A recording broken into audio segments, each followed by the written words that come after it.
Welcome to Between the Shelves, the premier Save a Library podcast. I am your host, Alex, and on this week's episode, I am joined by my fellow Adult Services librarian, Kristina. Welcome. Hello. Thank you for joining me. So on this episode, we are celebrating director Guillermo Del Toro's 60th birthday by going through all of his filmography. And we're going to be ranking them on our patented tier list, the Sayville Between the Shelves tier list.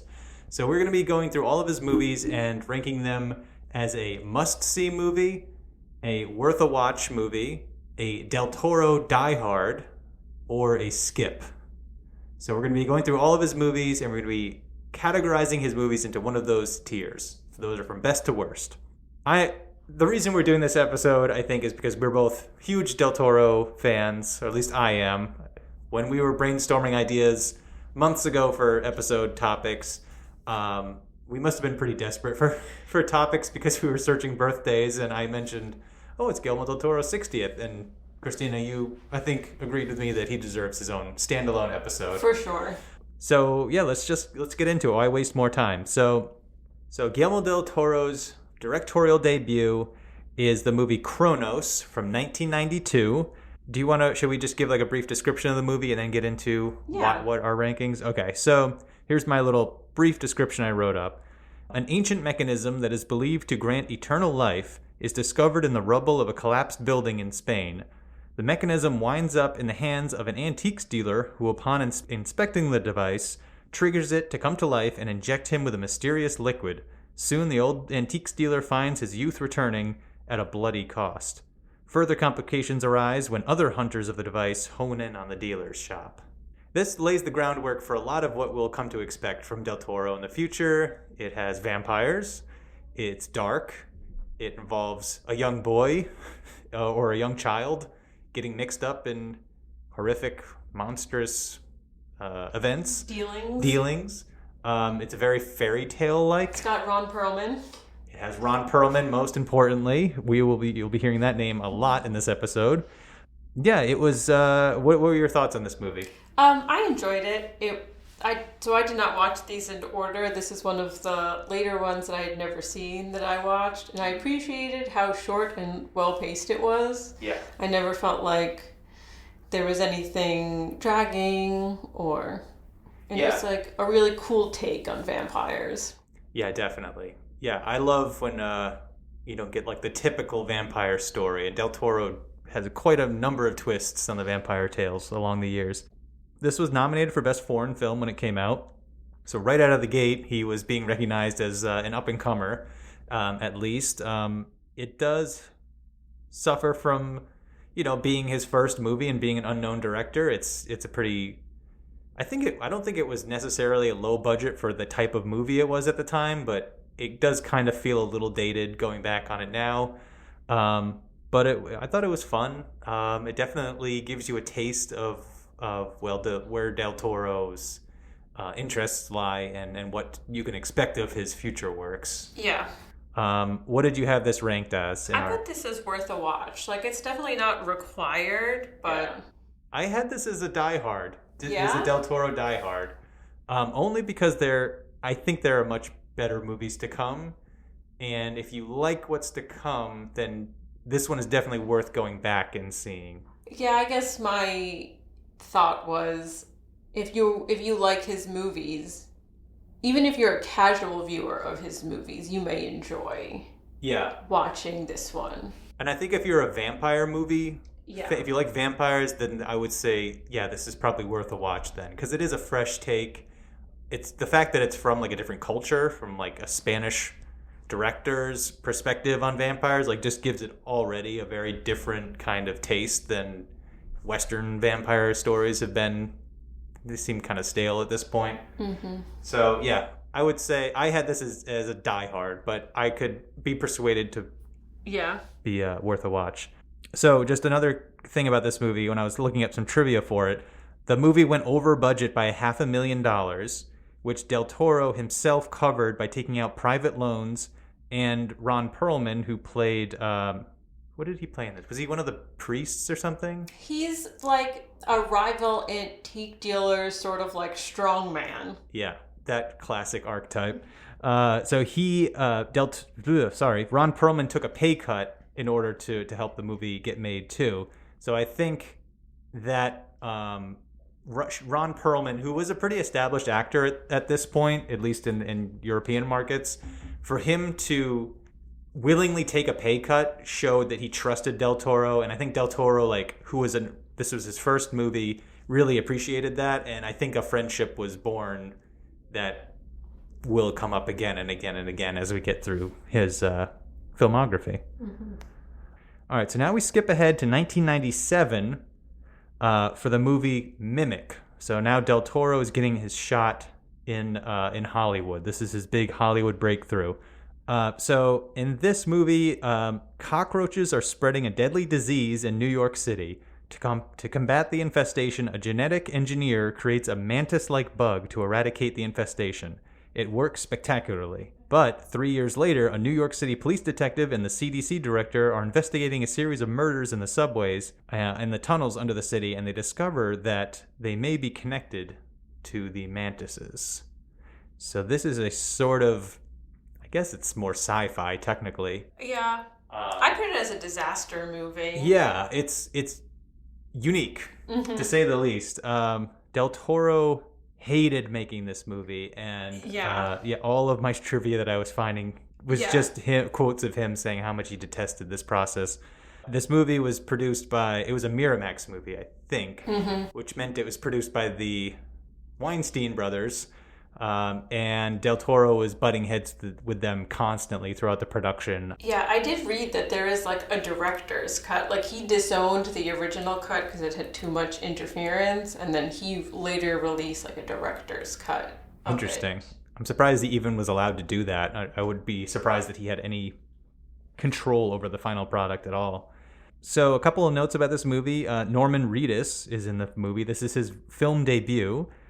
He'll be back again too, so you can start to get the idea that Del Toro has some favorites. And I think the antiques dealer, whose name is Federico Lupi, I think he's in this one too, or at least he was cast as one of the characters and was something to do with his English wasn't good enough and he was recast. But these characters are coming back in movies. So yeah, what are your thoughts on this movie? I thought it was really fun.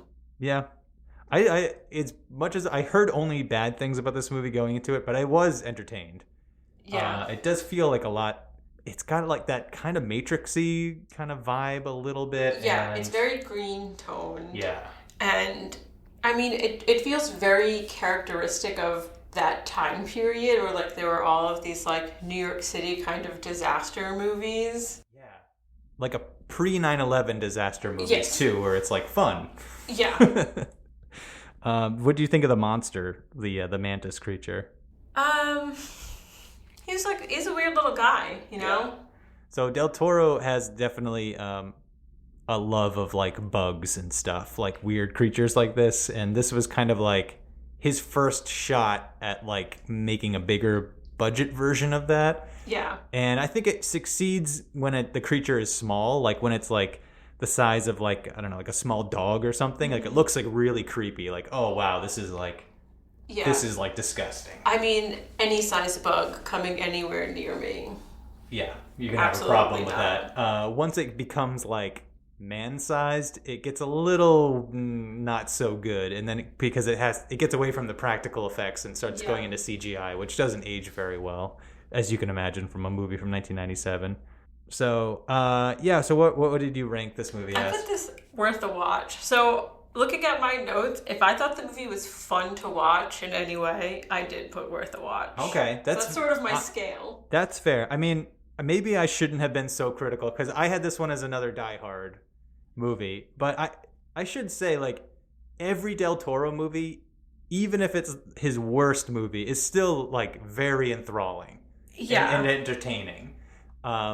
I guess I was kind of grading these on like a Del Toro curve. So like as far as Del Toro movies go, I would say this one is like, if you like what he's doing, check it out. But otherwise, there are some that I am more critical of. Okay. So you had this one as worth a watch. I had this one as a Del Toro Die Hard. And another little piece of trivia I have from this movie is while they were filming this movie, and Del Toro was, like I said, he was having all these production problems, and he said in an interview, he said the best part of this movie-making experience was he discovered the comic book series Hellboy during production. That'll come back later. That's a little Easter egg, yeah. Okay, so Del Toro has a really bad time in the late 90s with Mimic. He decides he's going back to Spain. He doesn't want anything to do with the Hollywood machine, and they're squashing his ideas. So he goes back to Spain, and he makes another movie in 2001 called The Devil's Backbone. The Devil's Backbone is set in a remote orphanage caught in the middle of the Spanish Civil War in the late 1930s. A new orphan named Carlos is brought to the orphanage and learns that the orphanage is actually haunted by the ghost of a boy who died during one of the Civil War bombings. And there is a unexploded bomb in the center of the courtyard sort of like of the orphanage. Yeah, that is, they're told has been diffused, but it's too heavy to haul away, so it's kind of just there lingering in the center of the courtyard ominously throughout the entire film. What did you think of The Devil's Backbone? It was creepy, but it was also so long. Yeah, I think this is about a two hour long movie. It was maybe about 45 minutes. Too long. I think it is long for a horror movie. It's long for a horror movie, and also like everything we needed to be established gets established pretty quickly. We realize what's happened pretty quickly. Or rather, we're told what happens pretty quickly, and then there's still like 45 minutes left in the movie. That's fair. I really like this movie. I had this as worth a watch. I think it's a great companion to one of his later movies that we'll get to. This sort of is like the younger brother. Which he also thinks it's like the companion to Pan's Labyrinth. To Pan's Labyrinth, yeah. I thought this movie was really creepy. I thought the practical effects rather were really well done. The makeup's really well done on the ghost character. I don't know. I just felt that I liked the setting so much and the unusual take on a ghost story that I didn't mind the length of time because I kind of liked the environment. I liked being in this world. Yeah. And I think the movie is shot really beautifully. I think Del Toro, when he finally got like the reins back and Hollywood was off his back, like he really went for it with this movie. Like there's some beautiful shots of like landscape and all of the shots of like the ghost kind of looming around in the background are really well done. And the villain, who's one of the caretakers, right, of the orphanage or something. Yeah, I'm not sure what his role. Yeah, he kind of comes in. It just seemed like honestly his entire role was to just kind of be a dick to everybody. But I think that actor does a good job. He does a very good job of it. Yeah, he is a when I was watching this movie, which is probably, I don't know how many Del Toro movies are on this that he's done. This is the one where I was like, oh, I get it. He thinks people are the monsters.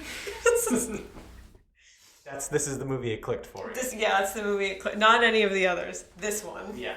Yeah, that's another trend of the Del Toro movies. Yeah. There's always a monster, but the monster is... War is bad. The monster is always a man. Is man. A human man. A human man. Yeah, so just some trivia about this movie. Del Toro actually wrote this as a college project 16 years previously. Do you have any other... I don't have any other notes on this movie. You ready to move along? Yeah. Okay. So, the following year, 2002... Del Toro is given another offer by Hollywood to go back and make a shot at another big budget American action movie. And this time he reluctantly says yes, and he goes to make Blade 2, the follow-up to Blade. So if you're not aware, Blade, he's a half-human, half-vampire who hunts vampires across the globe, or specifically in, I guess, New York City. He's a daywalker, and they never let you forget it. Yeah. Played by Wesley Snipes, famously. So in this sequel, Blade and his vampires put aside their bad blood to make a temporary alliance against a new foe, an evolved super strain of vampires that feed on vampires and humans alike, and who have aims for global domination. Plot-wise, pretty basic, I think, but I thought this one was pretty fun. Did we say what our Devil's Backbone tiers were? I had it as worth a watch. I had Die Hards only. Okay, so we swapped on that one. Yeah. Okay, so yeah, Blade 2. So what were your thoughts on Blade? So I have a note here that this is the only movie on here that Del Toro doesn't have a writing credit on. Interesting. Blade 2. So I've never seen Blade 1, which I think is important to note. I was concerned, but there is a snippet in the beginning of Blade 2 that explains everything you need to know about the Blade world. I just thought it was like a mediocre action movie with vampire flavoring, with like that early aughts edginess, like that all of the movies really had at that time. And like in 2002, I probably would have loved this, but in 2024, not really. Yeah. I don't think it's representative of his work. Oh, totally not at all. And as a matter of fact, I had seen Blade, the original, when it came out, and I really liked it. But I hadn't seen Blade 2, so I watched Blade 2 for this episode. And I think I actually still prefer the first one, if I'm being honest. Yeah. If anything, they're equal in my mind. You don't get much of the Del Toro flavor with this one. My only experience with Blade prior to this is the cameo in What We Do in the Shadows. He's on the Vampire Council. I never didn't catch that. That's hilarious. So, just some trivia about this movie. Norman Reedus makes his second Del Toro appearance. He's Blade's new sidekick. Is his name Scud? Yes, Scud. He's like a cocky punk mechanic guy. And another fun little Easter egg in this one is Scud is wearing a Hellboy t-shirt. Did you notice that? No. Ron Perlman is also back. He plays a member of Blade's Vampire Strike Force. I don't know. What did you think about Ron Perlman's casting in this movie? I couldn't really buy him as like a vampire because I don't want to even say this because I love Ron Perlman, but he's kind of like pudgy and like doesn't seem like what you would think of as like a vampire. Wow. Is this speciesism, perhaps? I mean, but every other vampire in this universe is like, looks like a catwalk model. Like they're just like, what you think of when you think of vampires. They're like gothic-y, like slender, pale. Me, yes. I mean, for me, Ron Perlman always comes across as like a no-nonsense. Like every character he plays is no-nonsense. Sure. And this movie is all nonsense. Yeah. I think he sells it though. He's a fun character. Yes. He's sort of like begrudgingly Blade's ally after being trained his whole life to hunt Blade, basically, specifically, and he has they have a back and forth, which is pretty ridiculous, but yeah, I don't know. I thought he was fine. He was fine. Del Toro has said that this was a wonderful work environment and it got him to trust Hollywood again, so I'm glad this was a good experience for him. And Del Toro was also offered to do the third movie in the Blade trilogy, but he turned it down to make another movie instead, which we'll get to in a second. Do you have any other notes on Blade 2? All right, what did you have this at? I had it as Die Hard. I have a skip, unless you love Blade. Okay. Okay, so that's where we land on that one. So, Del Toro turned down making Blade Trinity to make Hellboy in 2004. If you aren't familiar with Hellboy, I talked about it on our graphic novels episode recently. But basically, in World War II, Nazi scientists, aided by Rasputin, yes, that Rasputin, uncover a portal to hell. Rasputin of Rah-Rah fame. Okay. The U.S. Army arrives just as the Nazis open the portal and release a small demon. But the U.S. soldiers defeat the Nazis, and they find the demon and adopt what looks to be a small red child with a big stone hand. And they raise the demon child to be an agent for the Bureau of Paranormal Research and Defense. Mm-hmm. The child, if you haven't gathered, is Hellboy. Mm-hmm. Played by Ron Perlman is the adult form. I think the casting for this movie is perfect, like absolutely perfect. Yes. Ron Perlman was born to play Hellboy. He's just that gruff, big, menacing brute, but with a heart of gold. David Hyde Pierce does the voice of Hellboy's co-agent, I guess, of the Bureau. Abe Sapien, who's a amphibious telekinetic. Does he have telekinetic powers too, or something like that? Anyways, I think David Hyde Pierce is perfectly casted to be the voice of this character, but doing the acting part of it is Doug Jones, of course. Who is this his first movie collaboration with Del Toro? As far as I know. Doug Jones is a famous, what do they call it, body artist? I don't know. Physical. He plays like a lot of monsters in movies, like putting on suits and stuff. But he does an excellent job under the Abe Sapien suit. He's Del Toro's Andy Serkis. Yes, thank you. That's a good way of putting it. So what are your thoughts on Hellboy? So I haven't watched this in many years, but I remember watching it only because of the inclusion of Rasputin. Sure, that's a good reason. And absolutely loving it. Yeah. I do have a note here. You're going to yell at me because about Abe Sapien, which is Abe Sapien walks so the fishman could.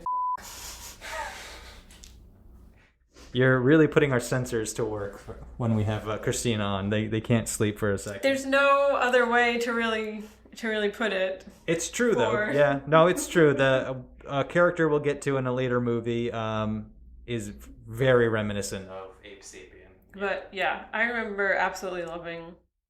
Oh, yeah. I think I saw this opening week. I was already a Hellboy fan. I was so excited for this movie. And I think they just nailed the feeling of the graphic novels like so well.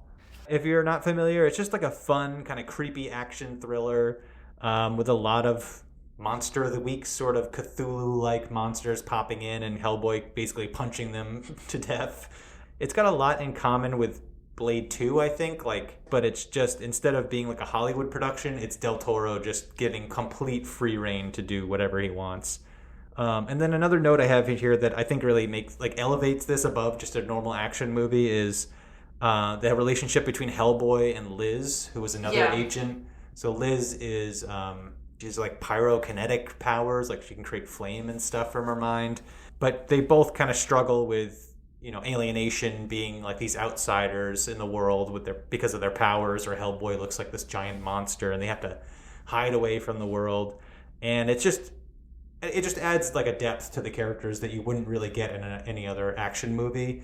And then they are in a on and again, off again relationship with one another, and then that adds another layer to it. So I think like all of that just kind of adds to make this movie just a little bit more than just your typical action movie. And it sets the precedent for future themes of the Beauty and the Beast fairy tale sort of motifs, I guess you can call them. Just one piece of trivia. Apparently, Del Toro chose this movie over directing Alien vs. Predator. Oh. So, as an Alien super fan, my wildest dream would be Del Toro directing another Alien movie. So hopefully I can see that at some point in the future.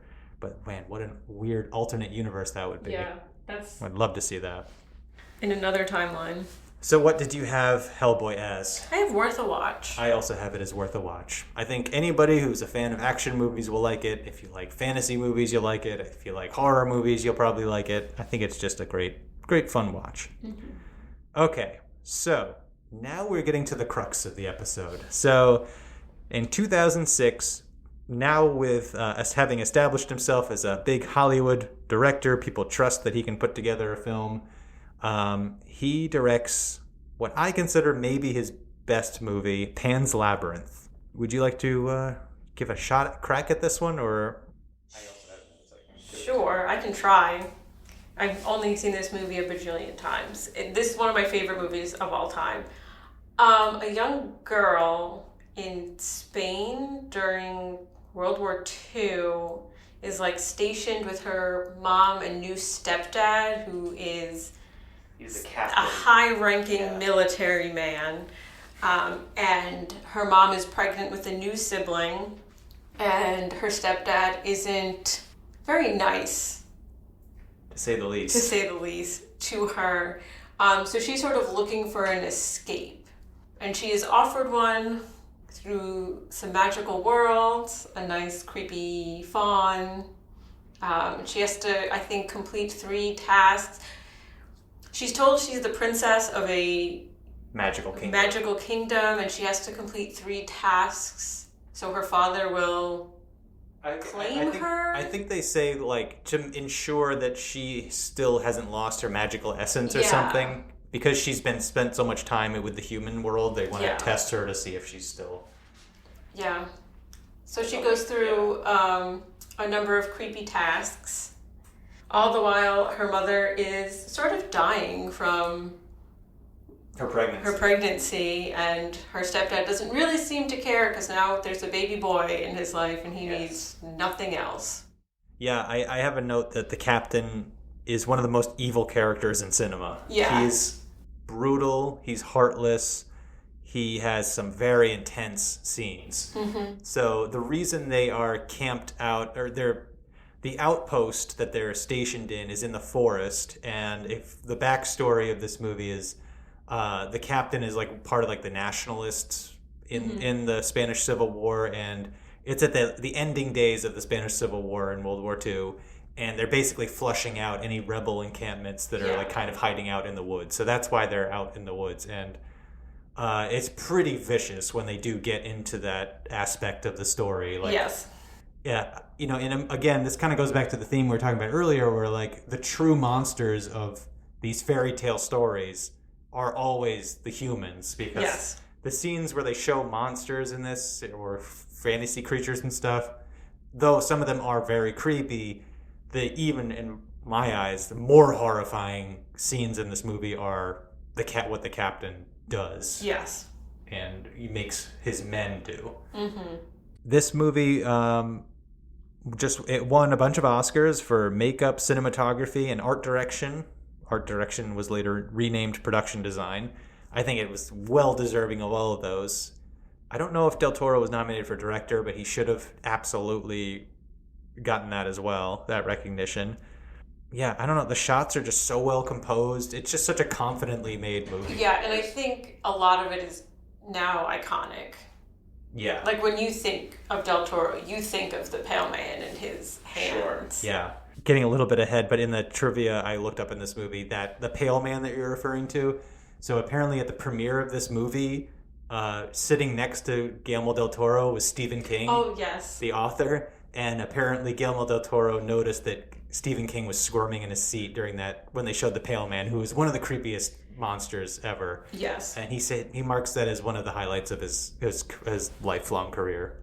Yeah, I think this movie's just beautiful. I think the fantasy sets are amazing, particularly like the opening set where they're kind of setting up the fairy tale background. Mm-hmm. They have this like beautiful fantasy kingdom, and they have like this little girl like running around through the kingdom. It's like so otherworldly. That's the right word. It's so like you've never seen anything else like it. But like all the monster designs are incredible. Like this movie did walk away with costume. I think it should have won with costumes too, because they're just so incredible. Mm-hmm. Doug Jones is back. He plays a few characters in this movie, including the Pale Man that we already talked about, and the Fawn that you mentioned earlier, who is an incredible costume. And if you look at like production photos of them, like while they were shooting it, the way they get his like legs to bend backwards, like it's really cool. They green screen out Doug Jones's actual legs, and he kind of uses the bent back legs as like a resting stool almost. Yeah, I read. Cool. I think that he said it was the most comfortable costume he'd ever been in. Yeah, I can kind of see that if you look at it like with the green screen off and everything. It's kind of pretty cool. I guess like his helmet that he wears too, with like the branches and everything, weighed like 10 pounds. So they had to take that off after shooting. Another thing like I noticed when I rewatched this, I've seen this movie so many times too, by the way. The little fairy creature that floats around in the beginning of the movie looks like the mantis from Mimic. Did you notice that? No. At least it's a start. So that's. I haven't watched Pan's Labyrinth since seeing Mimic. So. Well, he has like it's just another one on Del Toro's little creepy mantis things. Another piece of trivia for this movie: Del Toro again gave up his entire salary and any future shares of profits from this movie in order to get it financed. So it just shows like he is so willing to not budge on his vision that he doesn't even care if he makes any money from these movies. He just needs to see it created, which is like, yeah. I mean, what more can you ask of an artist? Like, how much more commitment can you ask for our... But, you know, it ended up working for him in the long run. He gets a bunch of Oscars for it, and he gets to make even more stuff. So it only works out for him. So going off of that, the reason he had to give up his entire salary and everything is because he refused all production offers. So it's not like people were not unwilling to make this movie. Like, he was getting offers from Hollywood production companies, but he refused them all, knowing that they would want him to make it in English. This movie's in Spanish. Yeah, I think he also wrote the subtitles for it because he was mad about the subtitles in previous movies. Yeah, it's just such an incredible, like, I don't know what more there is to say about it that hasn't been said. It's just one of the best movies. Yeah, for sure. And Doug Jones he should have been nominated for this movie. He does such an incredible job. The creatures are so otherworldly and creepy. Like, they move in such an unnatural way. I don't know. He just does such a fantastic... unsettling. Very unsettling, yeah. So, I don't think I even need to ask, but I had this as a must-see. I also have it as a must-see. So this is right at the top of the list. Yeah. It's also very relatable for me, which is why I think I like it so much. Like, my stepdad is also, my former stepdad now, a military man who's not very nice. And once my little brother was born, didn't really care what I was up to, and I needed an escape too into fantasy. And it was like, wow, it's so nice to see that my exact feelings portrayed somewhat in this movie. Who could have known that a large, jolly man from halfway around the globe knew exactly how you felt then? Mm-hmm. So yeah, this is absolutely a must-see. Yes. So we skip ahead 2 more years. It's now 2008, and we get Hellboy 2, The Golden Army. This kind of picks up right where Hellboy 1 left off. Now, it starts off very kind of similarly to Pan's Labyrinth, where it starts off with a fairy tale. And the fairy tale involves the elves making like an alliance with goblins to create this golden army, which is basically these like giant automaton golem creatures that is there to conquer the world. But when the elves realize the army is too powerful and gets out of hand, they create this like crown thing to subdue their power. And I don't know, it's kind of convoluted, but anyways, that's the setup for the movie. And then basically we jump ahead to the modern times where the prince of the elves decides he wants to gain control of the golden army and take over the world. And that's where Hellboy comes in. What are your thoughts on Hellboy 2? So I also have not seen this in a very long time. I did not budget my time well for rewatches for this podcast. But I do remember enjoying it. I do have imprinted in my brain the baby. Unless that is from the first one. Didn't they have a baby at the end of this one? Yes, they did. Right? Yeah, Liz is pregnant. Yeah, I remember that plot. I didn't rewatch this for this episode. Yeah, like that was the part that like sort of stuck out to me. Yeah. Again, back to the Beauty and the Beast stuff. Yeah. Yeah. I thought this was a very fun movie. I think, I know, based on the success of Hellboy 1, he got a bigger budget, which definitely shows. The CGI and the practical effects and the sets, everything is better in this movie than the first one. It kind of drops the whole Nazi thing and replaces it with more like standard high fantasy stuff, which is, if you like that, great. You're going to love this. It has elves and kingdoms and all kinds of stuff. Yeah, I don't know. I liked it overall. I think if you liked Hellboy 1, you'll definitely like this one. It's kind of more of the same. If you didn't like Hellboy 1, I would say this is maybe a Del Toro diehard. Yeah. But if you liked Hellboy 1, this is definitely worth a watch. Yeah. Now we jump ahead a few years. 2013, we get Pacific Rim. Now this is in my eyes, a huge departure for Del Toro. This is like a pretty standard sci-fi action movie with giant robots. I'll give you a little bit of the backstory. So, long ago, legions of monstrous creatures called kaiju arose from the sea, bringing with them an all-consuming war. To fight the kaiju, mankind developed giant robots called Jaegers. designed to be piloted by two humans locked together in a neural bridge. However, even the Jaegers are not enough to defeat the kaiju, and humanity is on the verge of defeat. Mankind's last hope now lies with a washed-up ex-pilot, an untested trainee, and an old, obsolete Jaeger. I didn't rewatch this for this podcast because I didn't really like it when I first saw it, and I had no urge to rewatch it. Big, giant robot action Western movies fighting giant monsters is not really my thing. I had this as a skip.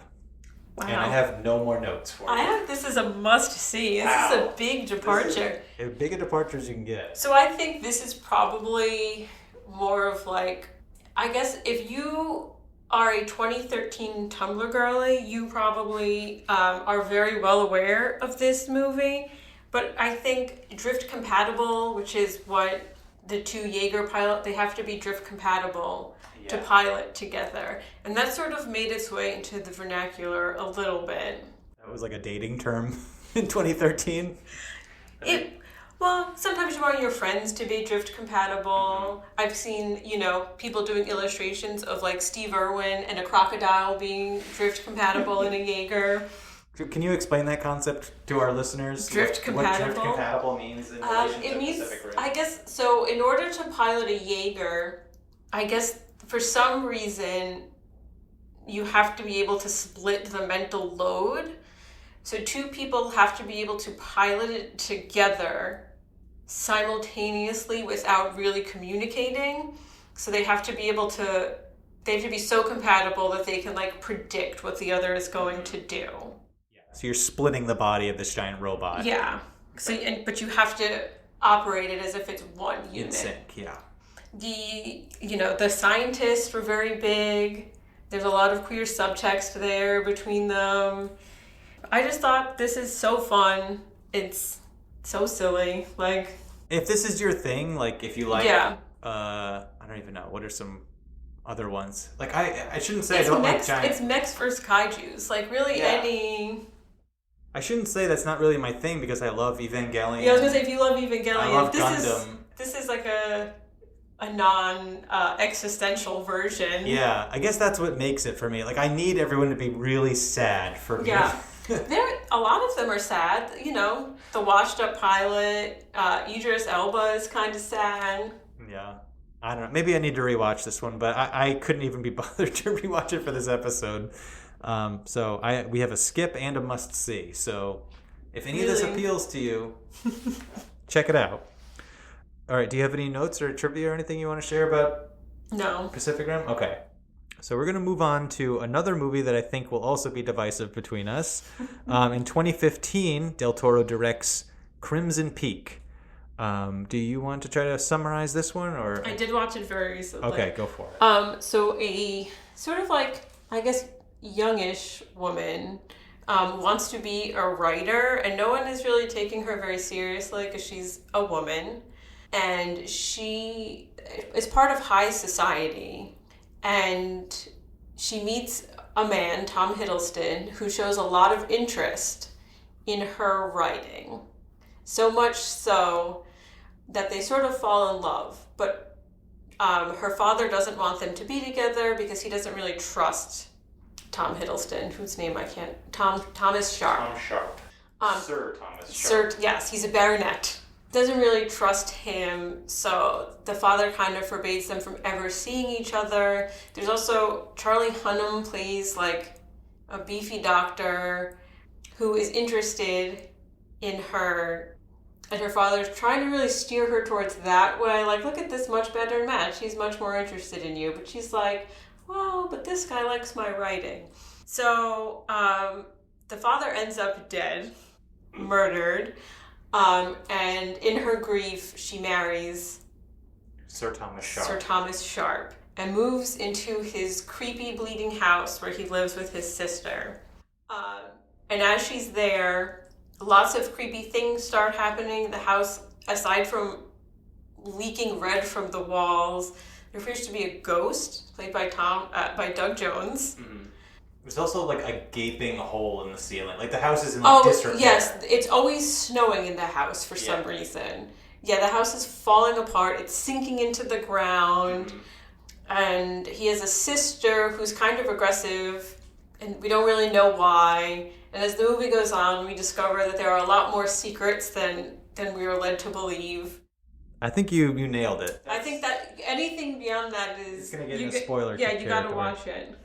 I'm just looking up, did he write this too, or did he just direct it? I do believe he wrote this.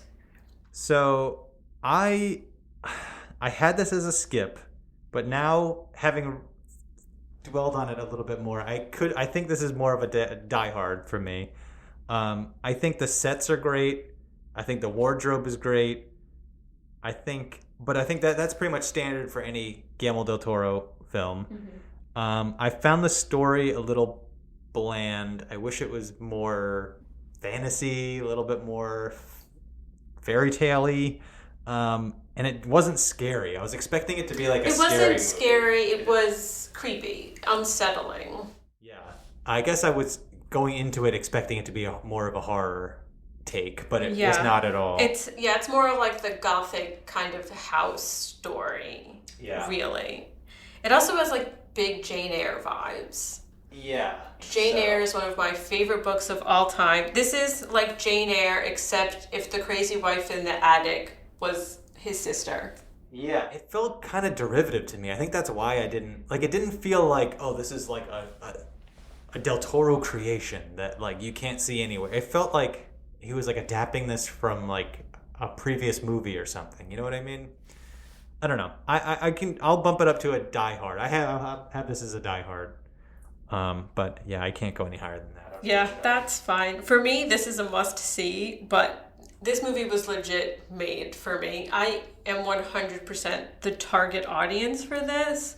It's so camp. It's so creepy. Like, everything about it I was shocked when you told me you hadn't seen this movie. Like, when I think Kristina movie, I thought this would be perfect for you. Yeah, at the beginning of the movie, the main character, whose name I don't remember. They say it so much, too.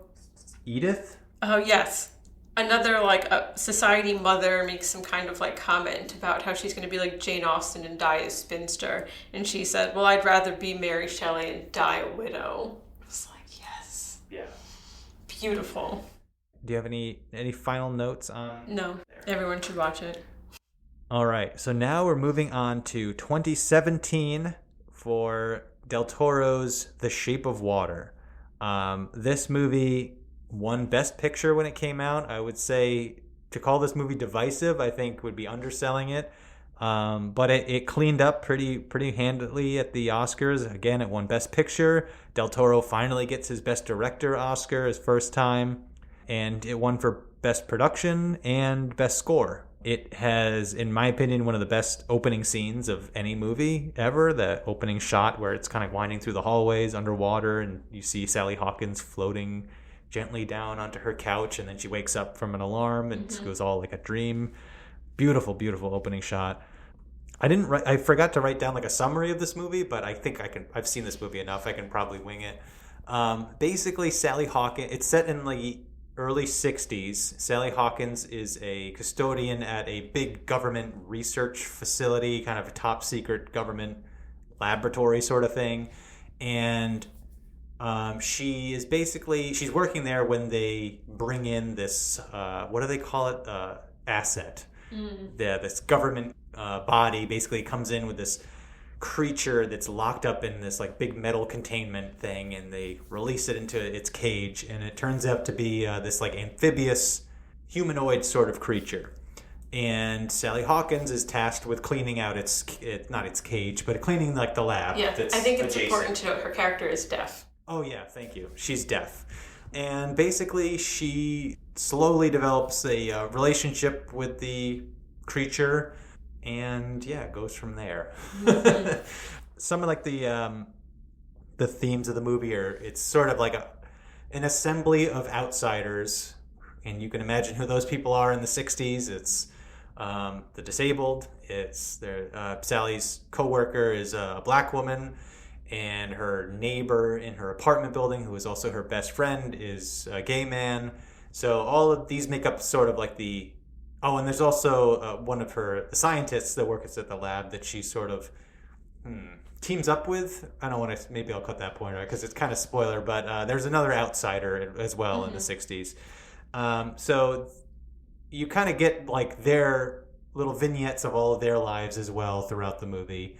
And it kind of sets the tone of like, this movie is about the others in that time. And I don't know. I don't want to spoil too much because I think this movie's just, it's something you just have to just dive into and just experience. You know, the plot is so unimportant, I think.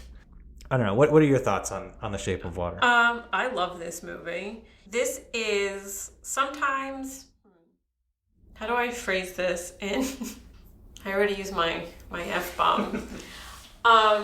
Sometimes you watch a romance develop between a human being and a monster in a movie, and you want to know where it's going to go. And then sometimes their chemistry is so good, and they just sort of sweep it under the rug. This movie does not sweep it under the rug.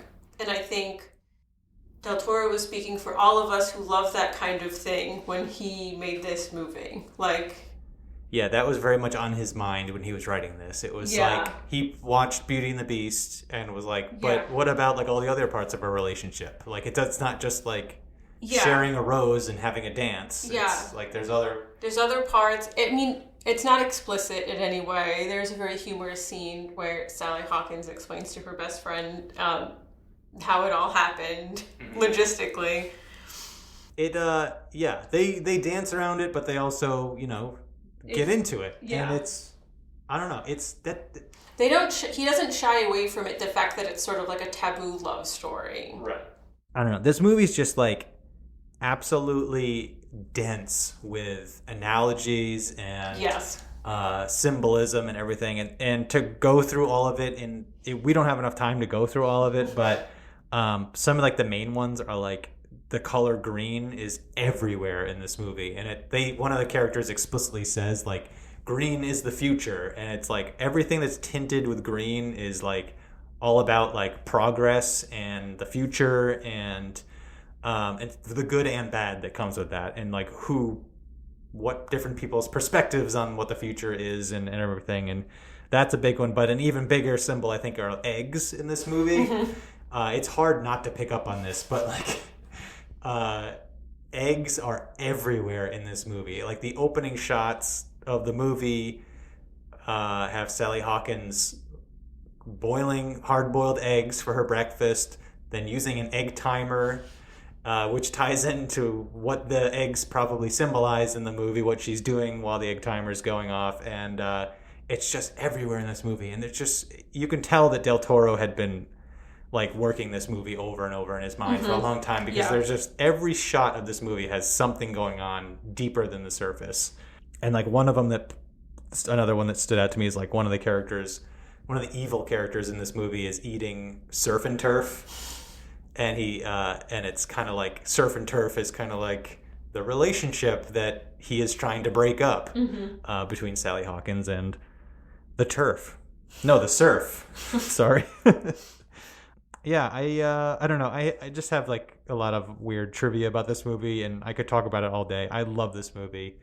When it came out, it was my favorite movie of the year. I jumped for joy when it won Best Picture. I loved that Del Toro won Best Director. I love that a movie that's so un-Hollywood won all of these awards. It's just I don't know. I love this movie. I watch it all the time. Yeah, do you have any more notes on Shape of Water? Nope. I have this as a must-see. I also have it as a must-see. Yeah. You just have to see it. Okay, so then we get a 4-year gap, and Del Toro's next movie is Nightmare Alley. It came out in 2021. A lot of people probably didn't see this movie because it came out in the height of the pandemic, and I don't know if it had a very long run in the theaters at all. I think it was almost immediately sent to streaming. But it's a remake of a movie made long ago. But here's a quick synopsis of the plot. Bradley Cooper is a basically down on his luck guy who is looking for a con or something. He's kind of like a con artist, basically. And he stumbles on this traveling carnival, befriends a clairvoyant who is part of this traveling carnival and kind of learns her tricks and becomes part of the carnival. I think he starts as like a stagehand or something and kind of works his way up in the carnival. Eventually, he kind of learns her craft of like being one of these. What's the guy's name? John Edward or something, like one of these kind of mentalists. Yeah, medium. Thank you. And he uses this skill that he's developed to start like to swindle the wealthy and elites out of their money. And eventually he comes across he's like a tycoon or something, and he's trying to swindle this tycoon out of his fortune, basically, pretending that he has contact with the tycoon's deceased wife. I think so. Yeah, something like that. And then basically another character who is also doing the same thing catches on to Bradley Cooper's game and sort of plants a trap for him, and that's kind of like am I missing anything? I think that's a pretty good summary. I think the cast of this movie is very good. Everyone turns in great performances. We get Ron Perlman again. I think he plays like a strong man in the carnival, which was funny. The sets are great. The costumes are great. The score is great. But this movie is way too long, and it's too dark for my liking, and I didn't really care for it as a whole. What do you think? I watched this movie last night, and it's 2.5 hours, and I hated all 2.5 hours of it. For one thing, there's nothing supernatural about it. Yeah. Not one thing. You're right. Everything is essentially a carnival trick. It's depressing. Super depressing. The whole time. It's not a fun movie to watch. I don't want to watch a movie to be sad. Yeah, I totally agree with those points. This is one of those things where like I know that this is considered a good movie, but it's not an enjoyable movie. I don't think it even is though. I don't think it got many. It was nominated for. It didn't win anything, but it was nominated for a lot of awards. There are some things it's deserving of for awards. Like I said, like the costumes, the sets, things like that. The story is bleak, like not enjoyable at all. Yeah. And you're right, it's way too long. If they cut this down to under 2 hours, I think it would have done a lot to help it. But the ending is just so depressing. I will never watch this movie again. I thought the ending was honestly perfect for the movie. Like the full circle kind of moment there. The full circle moment with comeuppance. Yeah. You get both. But you do kind of see it coming. And if it was like a twist ending... Yeah, I don't think it's a twist. I think it's probably a natural progression. Right, but that's what I mean. There's no twists or anything in this movie. Like you can, if you were paying attention, you could have predicted the ending within the first half an hour. Yeah. But then you have to sit through this long 2.5 hour ride knowing that. And you think Cate Blanchett can save a movie? No. Because she only pops up about halfway through it, and you're still like, well, okay. Yeah. There she is. Yeah, unfortunately, I think you're right in your assessment that it's missing like the fantasy, which I think Del Toro need to balance out the bleakness. Yeah, just to balance out the bleakness of of the movie. It needed some kind of fantasy place to go to balance it out a little bit. So I had this as a Die Hard, but I could honestly go even further. I could say this is a skip. I have it as Die Hard / skip. Yeah, I think that's a good place to leave it. So we have his final movie, or his most recent film, his not final movie, please. He's got some in production. Yeah, he is a busy guy these days. So in 2022, we had Guillermo Del Toro's Pinocchio. This was a stop-motion animation version of the beloved classic tale. I think this one, I've never read the original Pinocchio, but I have a feeling it kind of skews more towards the original spirit of the book as opposed to the Disney one. It won Best Animated Film at the Oscars in 2023, and apparently it's the longest stop-motion movie ever made. Wow. Which I believe, because it is over 2 hours long. It was very long. Can you name the only other stop-motion picture to win Best Picture? Coraline? To win Best Animated Feature. James and the Giant Peach? Nope. It is Wallace and Gromit and the Curse of the Were-Rabbit. You know what? I should have known. It's a great movie. We should do an episode on that. I've never seen it. Oh, it's so good. You have to see it. It's so, so good. So this version of Pinocchio is set again in World War II, keeping with the tradition of Devil's Backbone, Pan's Labyrinth, and, well, that's it in World War II. But The Shape of Water is also set in the Cold War, so you kind of get the loves the war. There. He loves a good war. So it's set during the fascist reign of Mussolini, who makes an appearance in this movie. Spoiler. So I really love this movie because it explores like the father-son relationship of Geppetto and Pinocchio much deeper than the Disney movie ever got into, and you learn a lot more of Geppetto's background and why he. I mean, that's kind of hinted at. It's alluded to in the Disney films, like why he's building Pinocchio, but they never really get into it, like the details. But this movie definitely does. His son, was killed in, I think, a bombing raid or something. And, it wasn't even supposed to be a target. They were just like dropping their bombs to make their planes their load or something. Yeah. So another interesting twist on this telling of Pinocchio.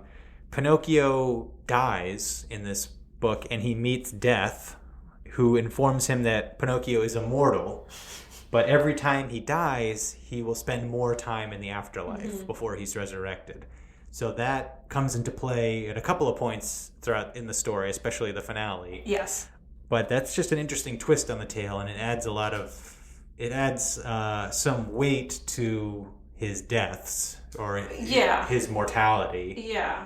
Or immortality, I guess I should say. And I thought that was an interesting take.